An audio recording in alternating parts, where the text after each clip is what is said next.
Yes. Next, we'll see the trends in the values of stepwise stability constant.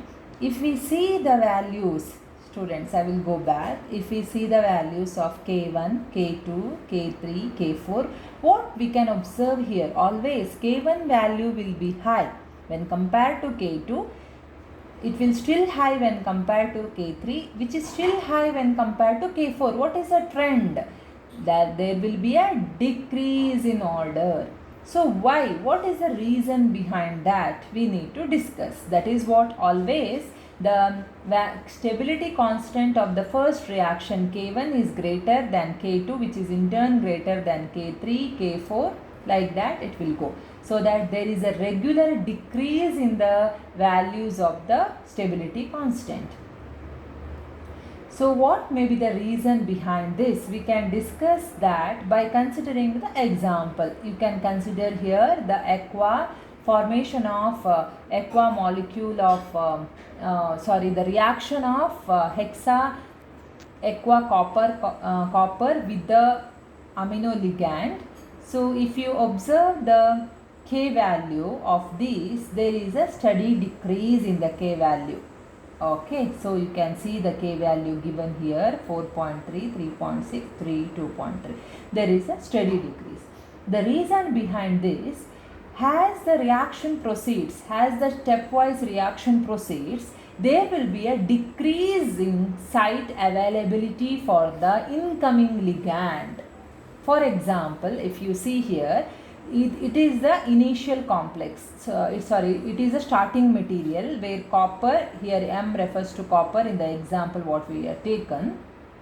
Okay, so here the 6 aqua molecule is there.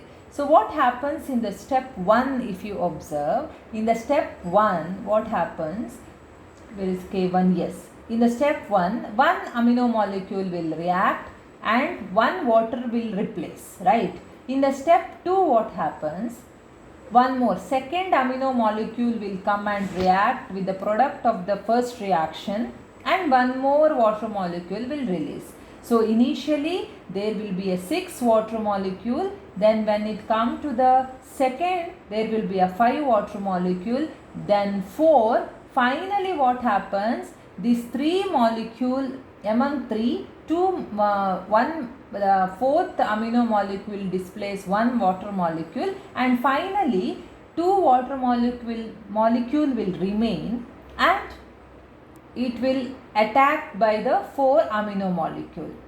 So that what happens as proceeding to the reactions, the decrease in the availability for the incoming ligand will be there. So initially there will be a availability of 6 sites, right? So incoming ligand can attack here, it can attack here. So availability or the chances of this incoming ligand to occupy in the coordination site of the reacting molecule will be more.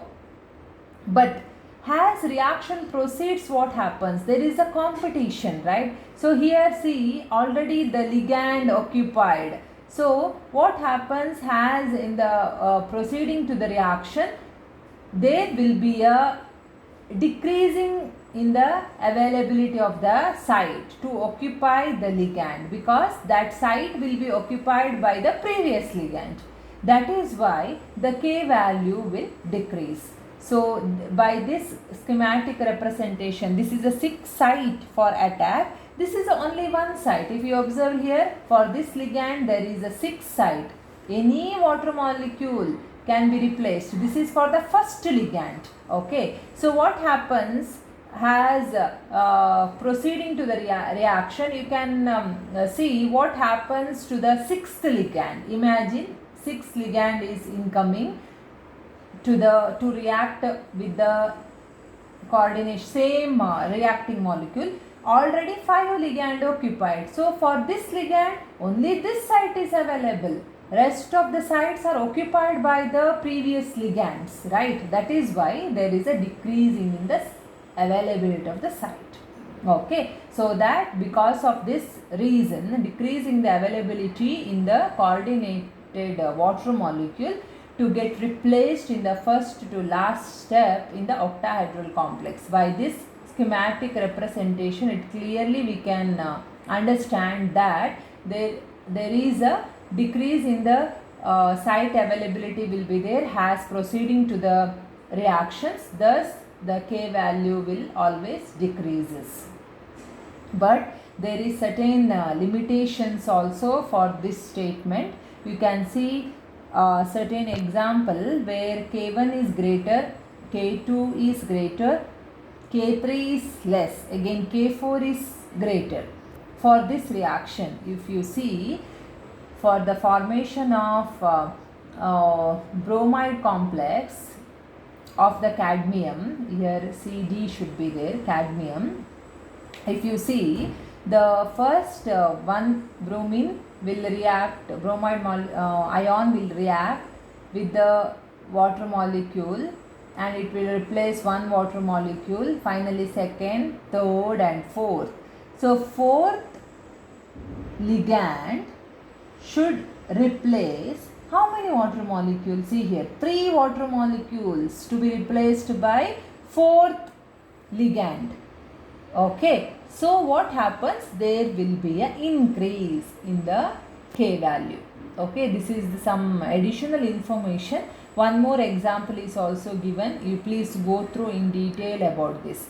So this is the trends in the decrease in the K value. Here students, you should know to solve the problem. They will give you the values of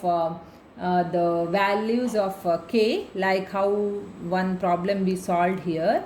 They will give the log K value, or else sometime they will give simply the K value. You need to find out the log K of that, then find out the overall stability constant. So problem will be asked to calculate the overall stability constant from stepwise stability constant. Next important concept we need to discuss. In brief, I will explain. So for the detailed explanation, you should refer the materials. So the factors affecting stability of the metal complexes. So with reference to the nature of the metal and the ligand. So in what way the nature of the metal and ligand will affect the stability of the metal complexes? First we'll see the nature of the metal. The first one is the size of the central metal atom.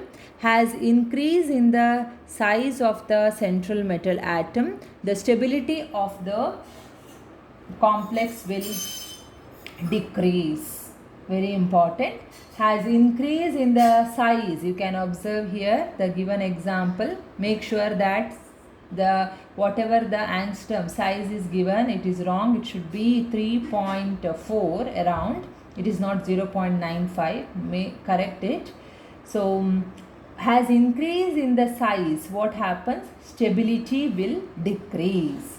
Okay, so the sign is the lithium will form stable complex when compared to sodium, which is greater in size when compared to lithium. So has increased in the size of the central metal atom, stability of the complex will decrease. So we'll come to know the reason for that. So different examples are given, go through with that. Next is the charge on the central metal ion. Has increase in the charge of the central metal atom, stability also increases. Has increase in the charge, stability also increases, directly proportional. Next, charge to size ratio. So what happens? Charge to size ratio, if you see, if the charge value is high and the size value is less, then overall charge to size ratio will be more, right? So whenever the numerator value is high, charge value is high, and the denominator value, size value is less, overall charge to size ratio will be high. That time the stability of the complex also will be high. I will repeat, has increase in charge to size ratio, stability of the complex also increases. Okay, then class of the metal ion. So these metals can be classified into certain groups like class A and class B groups. all the alkali metal ion and alkaline earth metal and the first row of transition metals are considered as class A molecules, and these class A molecules will form stable complexes when it reacts with nitrogen, oxygen and fluorine. All these are highly electronegative elements. So, the class A metals are having less positive charge. All these alkaline earth metals compared to other metals, these are having less positive charge. It will prefer to react with the highly electronegative element like nitrogen, oxygen and fluorine to form a stable complex. And class B metals like the second row of transition metal series, that will prefer to react with the phosphorus, sulfur and fluorine to form a stable complexes, and certain borderline acids are there that will not coming under these two preferences.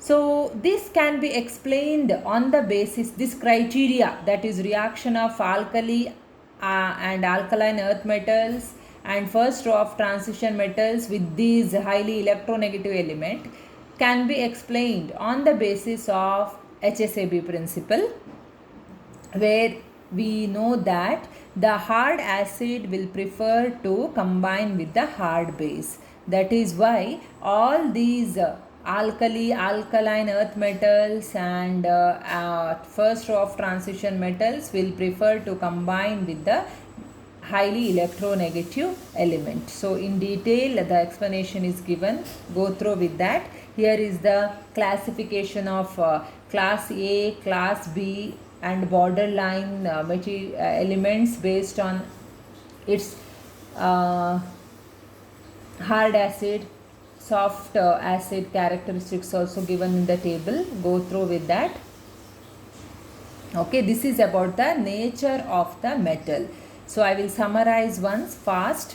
Nature of the metal, mainly the first thing, 4 characteristics are there. First, size of the central metal atom directly it is inversely proportional. Has increase in the size, what happens? The stability of the complex will decrease.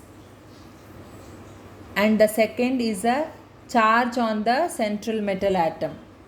Second one is charge on the central metal ion. So has increase in the charge,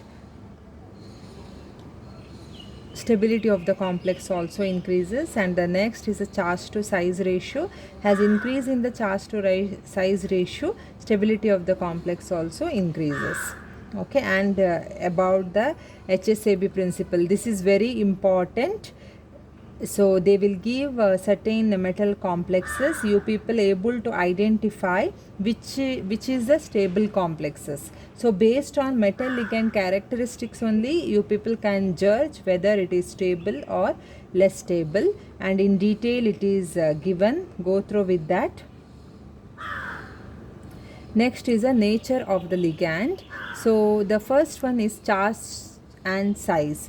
As in smaller the size of the ligand, the stability of the complex also increases, because hence the ligand size is small, it can approach the metal ion more closely.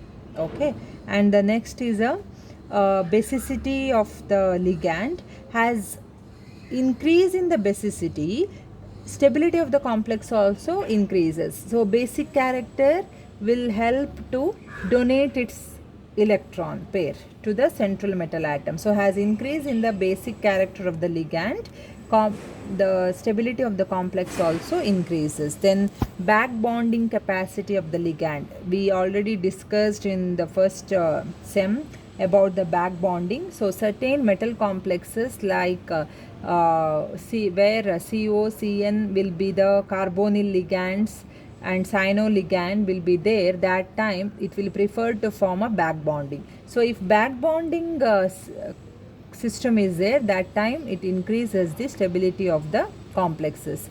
Then steric effect of the ligand. So has increase in the bulkiness of the incoming ligand, the stability of the complex will decrease.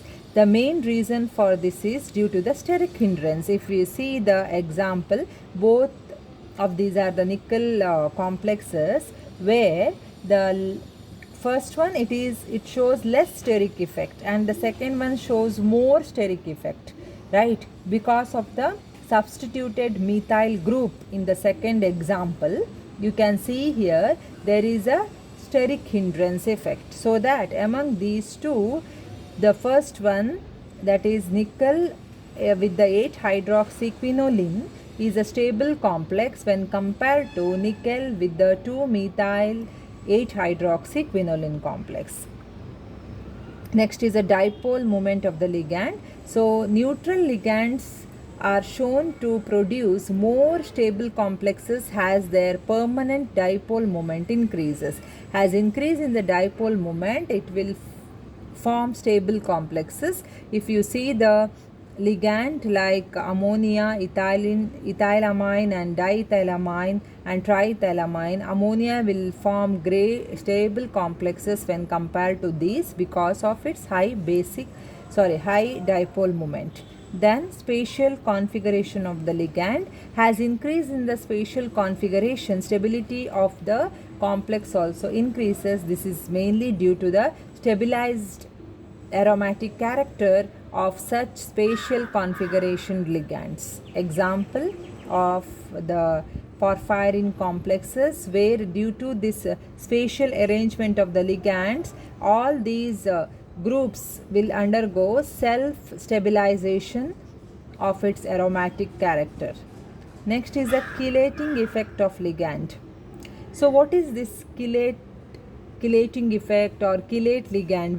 When in the ligand, incoming ligand, if there is more than 2 donor atom, such ligands are called chelating ligand, and such complexes formed due to the chelating ligand is termed as chelating effect.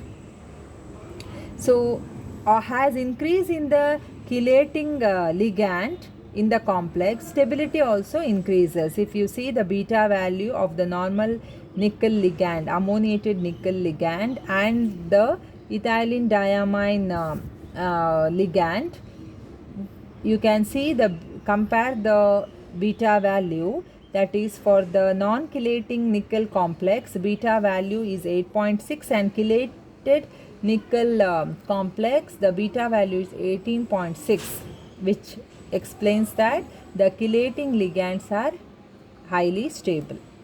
Then macrocyclic effect, whenever in the ligand, if there is 3 or more bonding site or donating atom is there in a ligand or in a cyclic ring system, then it is known as macrocyclic ligand.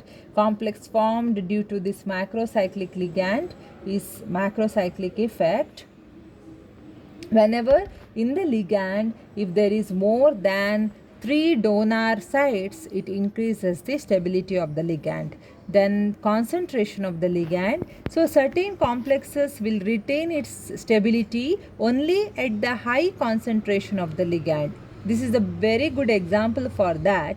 If you see the formation of cobalt thiocyanate ligand, so cobalt in its aqua form, hydrated cobalt is allowed to react with the thiocyanate solution to form a thiocyanate complex of the cobalt. So what happens here, if you see the color of this thiocyanate complex of the cobalt is blue, but the starting material whatever we taken, that is aqua form of the cobalt, which is pink in color. So only in the high concentration of the ligand, it will form the pink color, it will form the thiocyanate ligand. Yes, in this example, you can see at high concentration of the thiocyanate, blue color complex will exist. As you dilute the solution, what happens? This thiocyanate ligand will replace by the water molecule, and from the blue color complex, it will turn to pink color. And its geometry, coordination site, everything will differ. This is the octahedral complex and this is a tetrahedral complex. Due to this, Also, the color intensity of the complexes will change. That is, from blue to it will change to pink.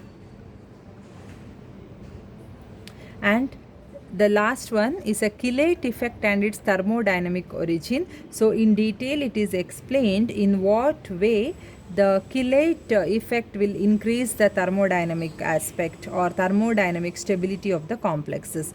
As we discussed so far, has increase in the chelating effect, or else in the ligand, if there is more than two site, what happens, it will form a stable complex. So under thermodynamic aspects, how we can explain that? So we can explain that with the basis of increase in the entropy of the system. So before that, here it is given the different types of ligand. You please go through with that for your information. Okay, the monodendate, bidendate, tridendate, hexadendate, EDTA complexes, it is given with the example. Go through with that.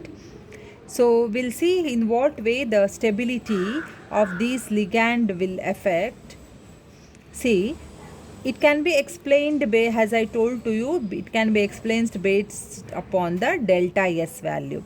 So with the expression delta G naught is equal to delta H naught minus T delta S naught, it can also be written like this, as when the reaction is more stable if delta G naught is negative. So we need to see what happens when delta G naught is will get negative value, that is when this delta S is negative, or when minus T delta S magnitude will be high, that time we will get high delta G value. So in the cyclization or in the chelation effect, if you see, what happens to the entropy? See, this is the normal ligand where initially there is a one component that react with the 4 ligand component, it gives you the 5 molecule, and here also one product and 4 water molecule, byproducts 5, right? There won't be any change in the entropy or disorderness, both the value will be same, 5 and 5. If you see the chelation effect, or if you consider chelating ligand, that is ethylene diamine, where see here one molecule will react with the 2 ligand, that gives you the overall product 3. And what about here, 1 plus 4 molecules, so 2 ligand is responsible for the replacement of 4 molecule from the starting material. So here the total number of product 1 plus 4 is 5. So entropy change, if you observe in this reaction, will be very high, from 3 to disorderness increase to 5. In the sense, delta S value will be high in case of chelating ligand when compared to normal ligand. If you see the more chelation, triene molecule, see from 2 to it increased to 5. Again here the entropy increased, thus the delta S value also increased, the stability also will be very high. In the sense, delta G value will become less. So by this way we can explain the thermodynamic aspects of the ligand. So here for your information, furthermore it is given in what way the size of the complex chelating effect will attain the stability of the complex. You please go through with that, and certain questions also given. So in the next class we'll discuss about the how we can determine the stability of the complexes with various methods like pH method, ion exchange method, then polarographic method, etc. That we'll see in the next class. Thank you.